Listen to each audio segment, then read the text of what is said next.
இயேசுவில் எனக்கு பிரியமான சகோதர சகோதரிகளே, இன்று ஆண்டின் பொது காலத்தின் 14ஆம் வாரம் வெள்ளிக்கிழமையில் நாம் இருக்கின்றோம்.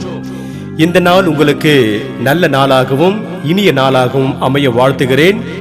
இன்றைய இறைவார்த்தை சிந்தனைகளுக்கு நாம் கவனமுடன் செவி கொடுப்போம். இறைவாக்கினர் ஓசாயா நூலிலிருந்து வாசகம். அதிகாரம் 14. இறை வார்த்தைகள் 1-9 முடிய. இஸ்ரேலே, உன் கடவுளாகிய ஆண்டவரிடம் திரும்பி வா. நீ உன் தீச்செயலால் வீழ்ச்சி உற்றாய். இம்மொழிகளை ஏந்தி ஆண்டவரிடம் திரும்பி வந்து இவ்வாறு சொல்லுங்கள்: தீவினை அனைத்தையும் அகற்றியருளும், நன்மையானதை ஏற்றுக்கொள்ளும். நாங்கள் எங்கள் வாய்மொழியாம் கனிகளை உமக்கு அளிப்போம். ஆசிரியர் எங்களை விடுவிக்க மாட்டார்கள். குதிரை மேல் நாங்கள் ஏற மாட்டோம். எங்கள் கைவினை பொருள்களை நோக்கி எங்கள் கடவுளே என்று இனி சொல்ல மாட்டோம். திக்கற்றவன் உம்மிடத்தில் பரிவை பெறுகிறான் என சொல்லுங்கள். அவர்களுடைய பற்றுறுதியின்மையை நான் குணமாக்குவேன். அவர்கள் மேல் உளமாற அன்பு கூறுவேன். அவர்கள் மேலிருந்த என் சினம் தணிந்துவிட்டது.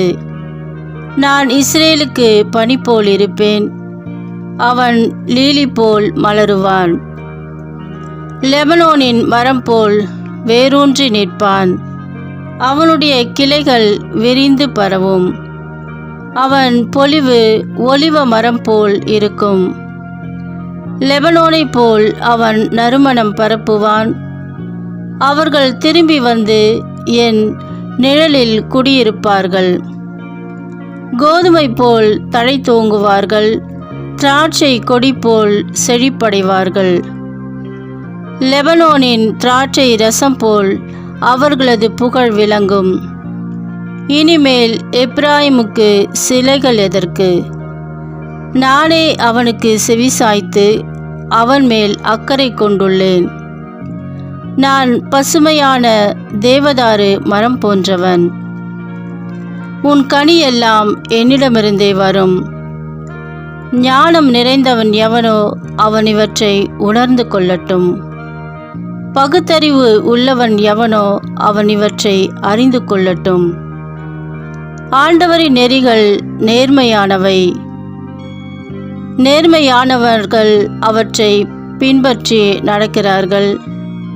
மீறுகிறவர்கள் இவற்றில் இடறி விழுகின்றார்கள். ஆண்டவரின் அருள்வாக்கு. இறைவனுக்கு நன்றி. பதிலுரை பாடல் பல்லவி. ஆண்டவரே, என் வாய் உமக்கு புகழ் சாற்றிடும். கடவுளே, உமது பேரன்பிற்கேற்ப எனக்கு இரங்கும். உமது அளவற்ற இரக்கத்திற்கேற்ப என் குற்றங்களை துடைத்தருளும். என் தீவினை முற்றிலும் நீங்கும்படி என்னை கழுவியருளும். என் பாவம் அற்று போகும்படி என்னை தூய்மைப்படுத்தியருளும். பல்லவி. ஆண்டவரே, என் வாய் உமக்கு புகழ் சாற்றிடும். இதோ, நீர் விரும்புவது உள்ளத்து உண்மையே. மெய்ஞானத்தால் என் மனதை நிரப்பும். ஈசோப்பினால் என்னை கழுவியருளும். நான் தூய்மையாகுவேன். என்னை கழுவியருளும். உறைபனியிலும் வெண்மையாகுவேன். பல்லவி. ஆண்டவரே, என் வாய் உமக்கு புகழ் சாற்றிடும். கடவுளே, தூயதோர் உள்ளத்தை என்னுள்ளே படைத்தருளும். உறுதி தரும் ஆவியை, புதுப்பிக்கும் ஆவியை என்னுள்ளே உருவாக்கியருளும். உமது முன்னிலையிலிருந்து என்னை தள்ளிவிடாதையும். உமது தூய ஆவியை என்னிடமிருந்து எடுத்து விடாதையும்.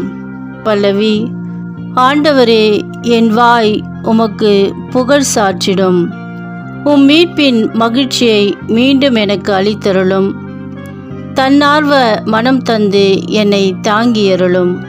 என் தலைவரே, என் இதழ்களை திறந்தருளும். அப்பொழுது என் வாய் உமக்கு புகழ் சாற்றிடும்.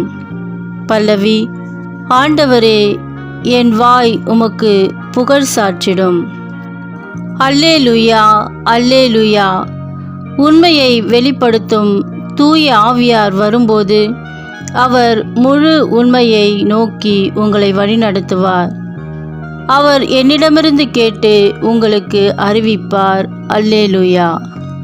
ஆண்டவரே, நற்செய்தியை தகுந்த விதத்தில் எடுத்து சொல்ல என் உள்ளத்தையும் உதட்டையும் தூய்மையாக்கும். ஆண்டவர் உங்களோடு இருப்பாராக, உம் ஆன்மாவோடும் இருப்பாராக. தூய மத்தேயு எழுதிய பரிசுத்த நற்செய்தியிலிருந்து வாசகம். ஆண்டவரே, மாட்சி உமக்கே. மத்தேயு நற்செய்தி அதிகாரம் 10 இறை வார்த்தைகள் 16 23 முடிய. அக்காலத்தில் இயேசு தம் திருத்தூதர்களை நோக்கி கூறியது, இதோ, ஓநாய்கள் இடையே ஆடுகளை அனுப்புவது போல நான் உங்களை அனுப்புகிறேன். எனவே பாம்புகளை போல முன்மதி உடையவர்களாயும் புறாக்களைப் போல கபடு அற்றவர்களாகவும் இருங்கள். எச்சரிக்கையாயிருங்கள். ஏனெனில் மனிதர்கள் உங்களை யூத சங்கங்களிடம் ஒப்புவிப்பார்கள். தங்கள் தொழுகை கூடங்களில் உங்களை சாட்டையால் அடிப்பார்கள். என் பொருட்டு ஆளுநர்களிடமும் அரசர்களிடமும் உங்களை இழுத்து செல்வார்கள். இவ்வாறு யூதர்கள் முன்னும் பிற இனத்தவர் முன்னும் சான்று பகர்வீர்கள். இப்படி அவர்கள் உங்களை ஒப்புவிக்கும் பொழுது என்ன பேசுவது, எப்படி பேசுவது என நீங்கள் கவலைப்பட வேண்டாம். நீங்கள் என்ன பேச வேண்டும் என்பது அந்நேரத்தில் உங்களுக்கு அருளப்படும். ஏனெனில் பேசுபவர் நீங்கள் அல்ல, மாறாக உங்கள் தந்தையின் ஆவியாரே உங்கள் வழியாய் பேசுவார். சகோதர சகோதரிகள் தம் உடன் சகோதர சகோதரிகளையும் தந்தையர் பிள்ளைகளையும் கொல்வதற்கென ஒப்புவிப்பார்கள். பிள்ளைகள் பெற்றோருக்கு எதிராக எழுந்து அவர்களை கொல்வார்கள். என் பெயரின் பொருட்டு உங்களை எல்லாரும் வெறுப்பர். இறுதி வரை மன உறுதியுடன் இருப்போரே மீட்கப்படுவர். அவர்கள் உங்களை ஒரு நகரில் துன்புறுத்தினால் வேறொரு நகருக்கு ஓடுங்கள். மானிட மகனின் வருகைக்கு முன் நீங்கள் இஸ்ரவேலின் எல்லா நகர்களையும் சுற்றி முடித்திருக்க மாட்டீர்கள் என உறுதியாக உங்களுக்கு சொல்கிறேன். ஆண்டவரின் அருள் வாக்கு. கிறிஸ்துவே உமக்கு புகழ். நற்செய்தி வாக்கினால் என்னுடைய பாவங்கள் அகல்வதாக. ஆமென். நீங்கள் கிறிஸ்தவரா?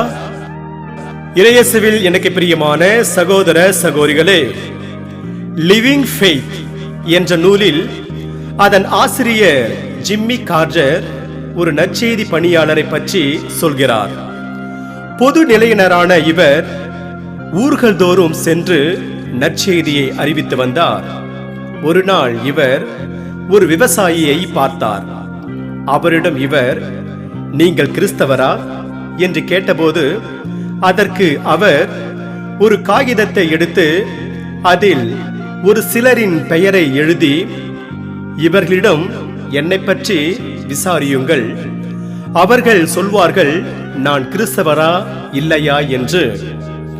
நற்செய்தி பணியாளர் விவசாயி கொடுத்த அந்த காகிதத்தை வாங்கிக் கொண்டு அதில் இடம் பெற்றிருந்த மனிதர்களிடம் அவரை பற்றி விசாரித்த போது அவர் சாதாரண கிறிஸ்தவர் கிடையாது, பெயர் சொல்லும் கிறிஸ்தவர் என்று தெரிய வந்தது.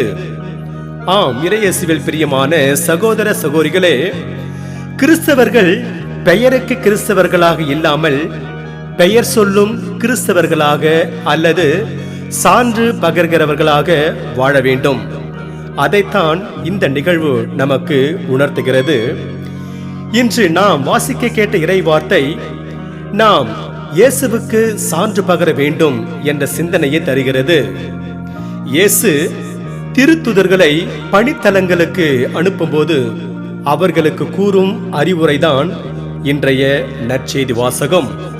இதில் இயேசு திருத்துதரிடம் பணித்தலத்தில் ஓநாய்கள் போல ஆட்கள் நபர்கள் இருப்பார்கள் என்பதையும் அவர்களிடம் முன்மதியோடு நடந்து கொள்ள வேண்டும் என்பதையும், ஆளுநர்கள் முன்னும் அதிகாரிகள் முன்னும் இழுத்து செல்லப்படும் போது அவர்களுக்கு முன்பு சான்று பகர வேண்டும் என்பதையும் கூறுகிறார். இயேசுவுக்கு சான்று பகர வேண்டும் என்றால் அதற்கு முன்பாக 2 செயல்களை செய்ய வேண்டும். ஒன்று, இன்றைய முதல் வாசகத்தில் இறைவாக்கினர் ஓசேயா கூறுவது போல ஆண்டவரிடம் திரும்பி வர வேண்டும். இரண்டாவது, ஆண்டவரில் நம்பிக்கை வைக்க வேண்டும். எப்போது ஒருவர் தம் தீச்செயல்களை அல்லது பழைய பாவ வாழ்க்கையை விட்டுவிட்டு ஆண்டவர் மீது நம்பிக்கை வைக்கிறாரோ அப்போதுதான் அவர் இயேசுவுக்கு சான்று பகர வேண்டும்.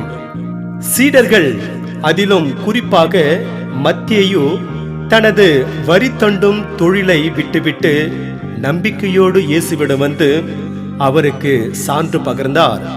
நாமும் நம்முடைய பழைய பாவ வாழ்க்கையை விட்டுவிட்டு நம்பிக்கையோடு இயேசுவிடம் வர வேண்டும். அப்போது நாம் இயேசுவுக்கு சான்று பகர முடியும். இன்று நமக்கு கொடுக்கப்படுகின்ற இறை சிந்தனையாக, இயேசுவை ஆழமாக அறிந்து அனுபவித்த ஒருவரால் மட்டுமே அவருக்கு சான்று பகர முடியும். இயேசுவுக்கு சான்று பகருவோருக்கு அவர் தம் அருளை தருவார். வார்த்தையால் மட்டுமல்ல, வாழ்வாலும் இயேசுவுக்கு சான்று பகர்வோம். இன்று நமக்கு கொடுக்கப்படுகின்ற இறை வார்த்தையாக, நம் ஆண்டவருக்கு நீ சான்று பகர்வதை குறித்தோ அவர் பொருட்டு நான் கைதியாக இருப்பதை குறித்தோ வெட்கமடைய தேவையில்லை என்று 2 தீமோத்து 1:8 தூய பவுல் தீமோத்தேயுவிடம் கூறுகிறார். நாம் இயேசுவை பற்றி வெட்கப்படாமல் துணிவோடு சான்று பகர்ந்து இறையருளை நிறைவாக பெறுவோம். இறைவன் உங்கள் அனைவரையும் நிறைவாக ஆசீர்வதிப்பாராக. ஆமென்.